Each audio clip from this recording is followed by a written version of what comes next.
In the modern age of digital surveillance, it is almost impossible to disappear completely without leaving a trace. Every credit card swipe and every cell phone ping leaves a digital breadcrumb trail that investigators can follow with ease. Yet there are still those who believe they can outsmart the system by fleeing across international borders to places where the jurisdiction of the United States government cannot reach them.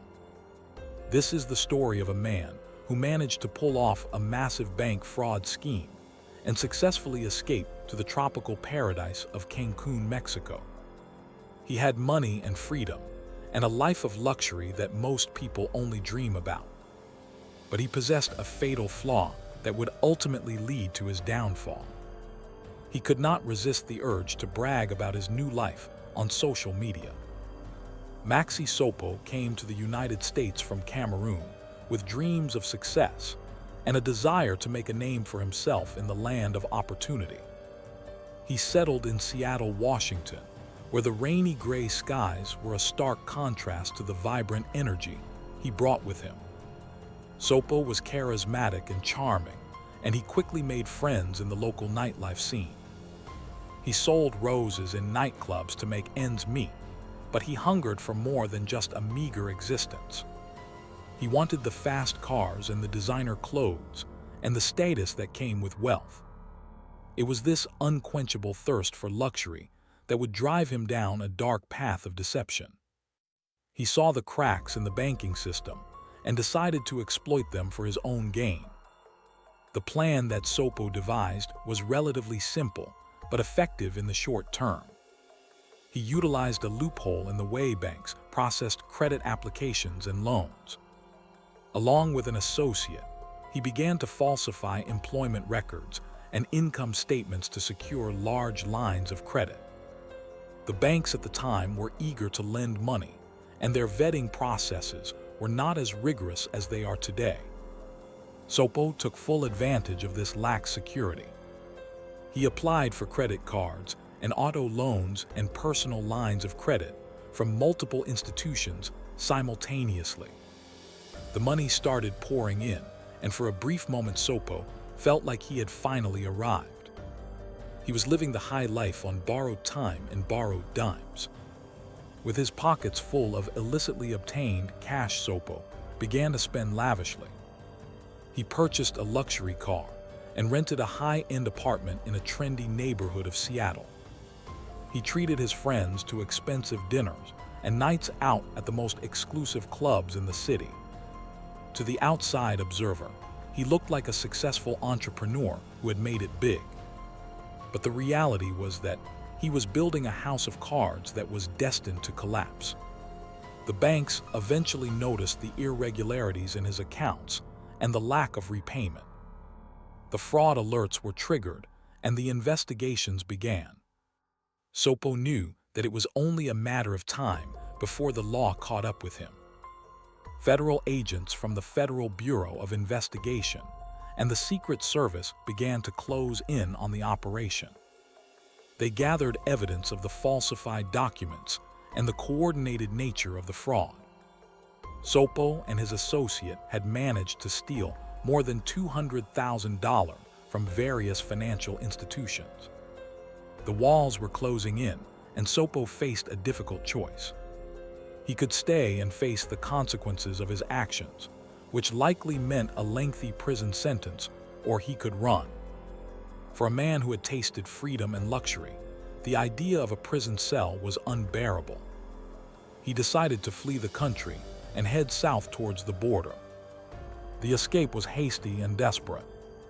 Sopo packed his bags and left behind the life he had built in Seattle. He drove south through Oregon and California, keeping a low profile and paying for everything with cash to avoid detection. His destination was Mexico, a country where he believed he could blend in and disappear forever. He crossed the border without incident and made his way to the coastal resort city of Cancun. It was the perfect hideout for a fugitive looking to live a life of leisure. The sun was shining and the beaches were white, and the tequila flowed freely. Sopo felt like he had pulled off the perfect crime. Back in Seattle, the investigators were frustrated. They had a warrant for the arrest of Maxi Sopo, but the bird had flown the coop. The trail went cold as soon as he crossed state lines. Without any digital footprints or credit card usage in the United States, they had no way of tracking his movements. The case file sat on a desk gathering dust as weeks turned into months. It seemed as though Sopo had vanished into thin air.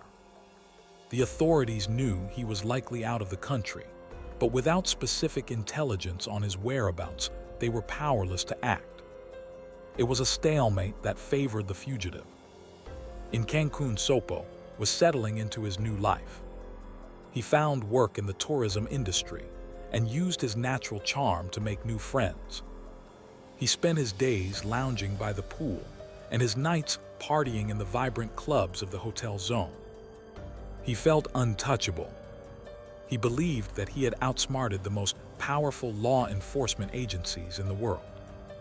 But as time went on, he began to miss the attention and the validation he used to receive. He was living a dream life, but he had no one from his past to share it with. The isolation of being a fugitive began to weigh on him. This is where the psychology of the modern criminal comes into play. For many people, social media is an addiction. It is a platform for validation and a way to project a curated image of success to the world. Sopo was no different. He watched from afar as his friends in Seattle continued their lives on Facebook. He saw their updates and their photos, and he felt a pang of jealousy. He wanted them to know that he was doing well.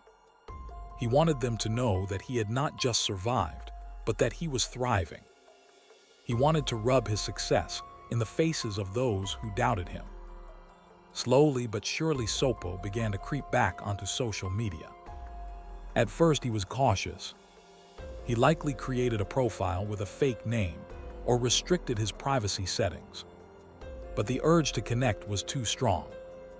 He started adding former friends and associates to his friends list. He began to comment on their posts and engage in conversations. He was testing the waters to see if it was safe. When nothing happened, he grew bolder. He convinced himself that the Federal Bureau of Investigation was not monitoring his Facebook account. He believed that he was just a small fish in a big ocean and that they had moved on to bigger targets. Then came the posts. Sopo started uploading photos of his life in Cancun. He posted pictures of himself on the beach with crystal clear blue water in the background. He posted photos of expensive meals and nights out at the club. He was curating a digital scrapbook of his fugitive lifestyle. In one particularly brazen move, he posted a status update that described how he was living in paradise. He was taunting the world with his freedom. He tagged himself at specific locations, including popular nightclubs and beaches. He was practically drawing a map for anyone who was paying attention. Meanwhile, in the United States, the case had landed on the desk of a determined assistant United States attorney. He was reviewing the cold files and looking for any leads that might have been missed. He decided to try a different approach. Instead of relying solely on traditional law enforcement databases, he decided to check social media. It was a long shot, but it was worth a try. He searched for Maxi Sopo on Facebook, and to his surprise, he found a profile that seemed to match the fugitive. The profile picture showed a man who looked exactly like Sopo smiling in front of a tropical background. The prosecutor could not believe his luck. The profile was not even set to private. He could see the entire timeline of posts and photos. He scrolled through the images and saw Sopo living it up in Mexico. He saw the dates and the locations.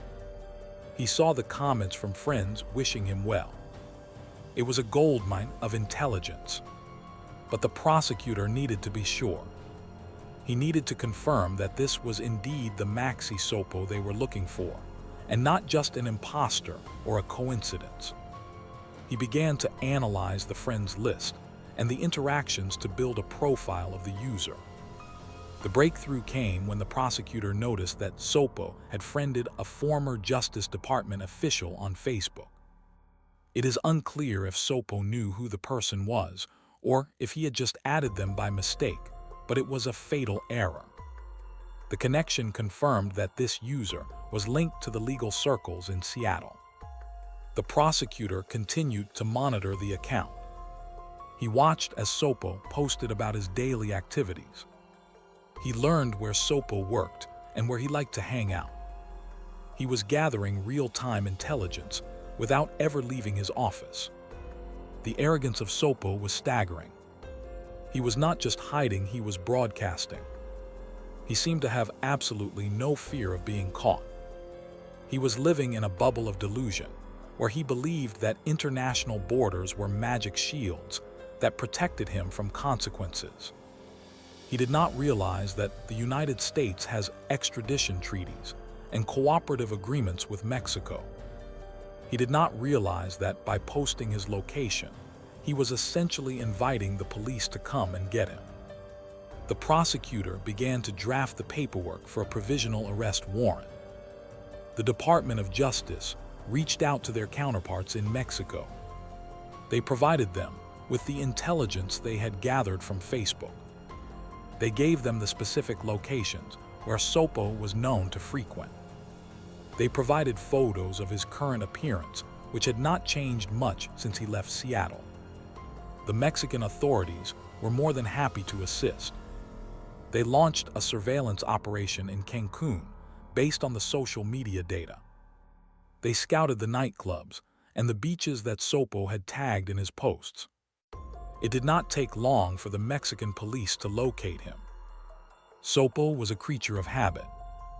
He went to the same places and hung out with the same crowd. The police spotted him at one of his favorite spots, just as his Facebook posts had suggested. They watched him for a few days to confirm his identity and to ensure that they could make the arrest safely.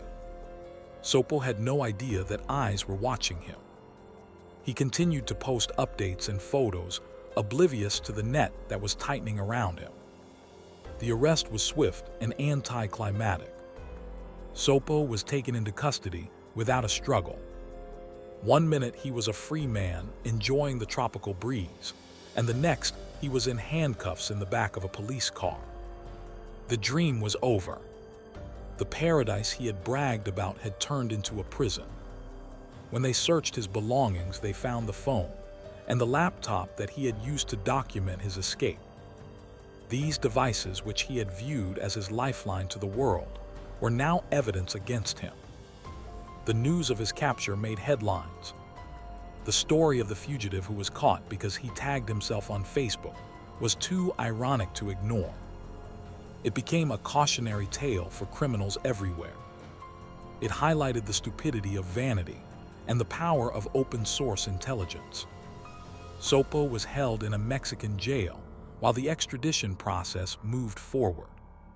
The conditions were a far cry from the luxury apartment in Seattle or the beachside resorts of Cancun. He had traded his freedom for a few likes and comments. Eventually, Sopo was extradited back to the United States to face the charges of bank fraud. He arrived in Seattle in handcuffs, a stark contrast to the way he had left. He was brought before a judge, and the evidence against him was overwhelming.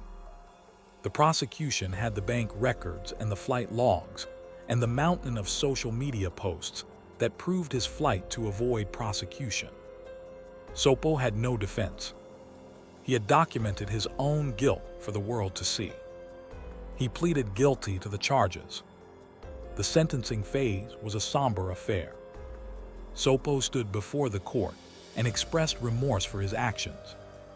He claimed that he had gotten caught up in the greed and the desire for a better life. The judge was not impressed by his excuses. He sentenced Sopo to nearly 3 years in federal prison. It was a significant sentence for a financial crime, but it was also a message. You cannot run from the law, and you certainly cannot mock the law on social media without facing the consequences. The case of Maxi Sopo marked a turning point in modern investigations. It showed law enforcement agencies the immense value of social media as an investigative tool. Before this case, many detectives viewed Facebook and Twitter as frivolous distractions. After this case, they realized that these platforms were vast databases of personal information that people voluntarily provided. It changed the way fugitive hunts were conducted. Now the first thing an investigator does when a suspect runs is check their Instagram and TikTok. It also sparked a debate about privacy and surveillance. Some argued that using social media to track suspects was an invasion of privacy, while others argued that if you post it publicly, you have no expectation of privacy. The courts have generally sided with law enforcement on this issue. Information that is voluntarily shared with the public is fair game for investigators. Sopo learned this lesson the hard way. He thought his privacy settings or his location would protect him, but he was wrong. The legacy of this case lives on in the training manuals of police academies across the country. It is used as a textbook example of how criminals often defeat themselves through their own hubris. It serves as a reminder that the biggest enemy of a fugitive is often their own ego. The need to be seen and the need to be admired can overpower the instinct for self-preservation.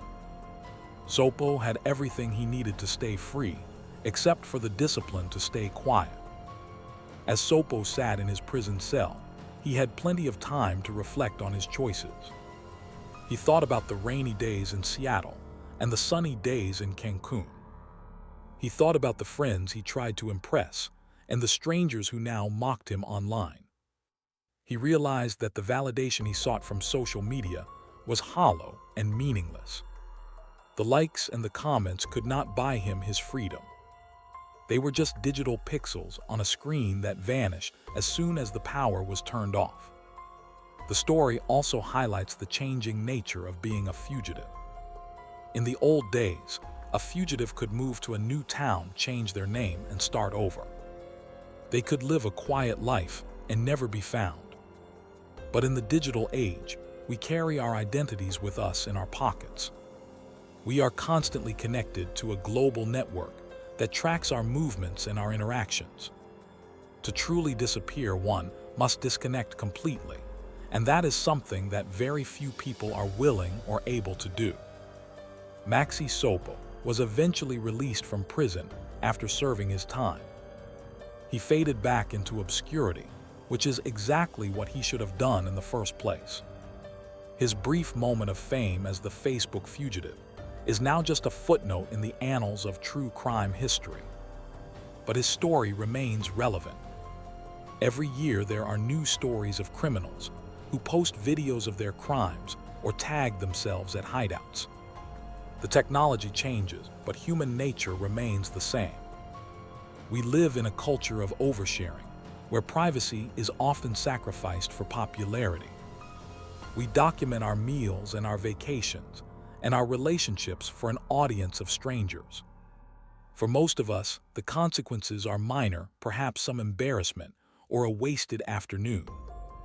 But for a fugitive on the run, the consequences are catastrophic. One slip-up and one moment of weakness is all it takes to bring the whole house of cards crashing down. The investigators who caught Sopo did not use high-tech satellites or undercover operatives. They used a laptop and a free website. They used the suspect's own vanity against him. It was a victory for patience and persistence. It proved that sometimes the most effective police work is simply paying attention to what is right in front of you. The digital world is a mirror that reflects our true selves, and sometimes it reflects exactly where we are hiding. So the next time you feel the urge to post a photo of your location or brag about something you probably should keep quiet about, remember the story of Maxi Sopo. Remember the man who had it all and lost it because he wanted a few likes on Facebook. In a world where everyone is watching silence, is often the most valuable commodity of all. Some secrets are best kept offline, and some stories are best left untold. Ultimately, the capture of Maxi Sopo serves as a grim reminder of the permanence of the internet. We often think that we can delete a post or scrub our history, but the digital footprint is indelible. It is archived and cached and screenshot by others. Once something is out there, it is out of your control. For a criminal trying to outrun the past, the internet is not a tool, it is a trap. And as long as vanity exists there, will always be fugitives who walk right into it.